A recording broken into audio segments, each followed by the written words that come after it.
आपको जब मैं बताऊंगा तो आप दंग रह जाओगे।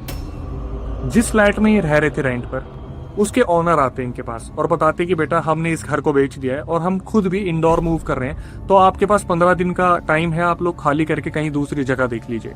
अब जब ये इन्फॉर्मेशन इन तक आती है, जब ये खबर इन तक पहुंचती है, तो मयंक, शुभम और निखिल के तीनों के पैरों तले जमीन निकल जाती है, क्योंकि 15 दिन का वक्त बहुत कम था, जिसमें शुभम और निखिल तो अभी जॉब पर जाया करते थे। तो इस चीज की रिस्पॉन्सिबिलिटी इन दोनों ने मयंक के ऊपर डाल दी थी। एक बाइक थी इन तीनों के पास और सुबह होते ही मयंक क्या करते थे, उस बाइक को लेके सीधा फ्लैट्स वगैरह सर्च करने चले जाते थे। अब प्रॉब्लम ये होती थी कि मयंक जहां भी जाते थे तो उन्हें बहुत हाई रेट्स जो है प्रॉपर्टी के दाम मिलते थे, क्योंकि ये अभी कोलकाता के जिस एरिया में रह रहे थे वहां पर बड़ी बड़ी कंपनीज थी। फिर भी ढूंढते ढूंढते ये एक एप्लीकेशन पे पहुंचते हैं, एक एप्लीकेशन जहां पर बहुत सारे ऑनर्स अपनी प्रॉपर्टी को लिस्ट करके रखते हैं। एक प्रॉपर्टी ये खोजते हैं मयंक और सीधा वहां पर चले जाते हैं। उस टाइम पर उस प्रॉपर्टी का ऑनर वहां पर नहीं होता, लेकिन मयंक ने अपनी आंखों से उस फ्लैट को देखा।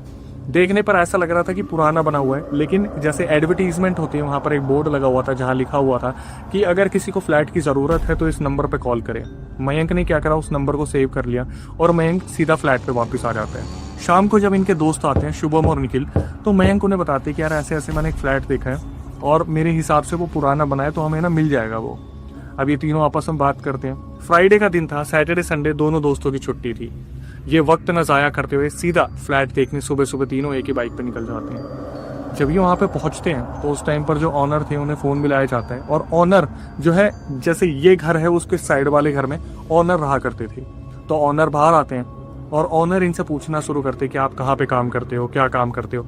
तो मयंक बताते कि अंकल मेरी तो अभी जॉब नहीं लगी है, मेरी बातचीत चल रही है, लेकिन शुभम और निखिल ऑलरेडी MNC में काम कर रहे हैं। अब एक चीज़, शुभम थोड़ा अटपटा सा फील कर रहा था।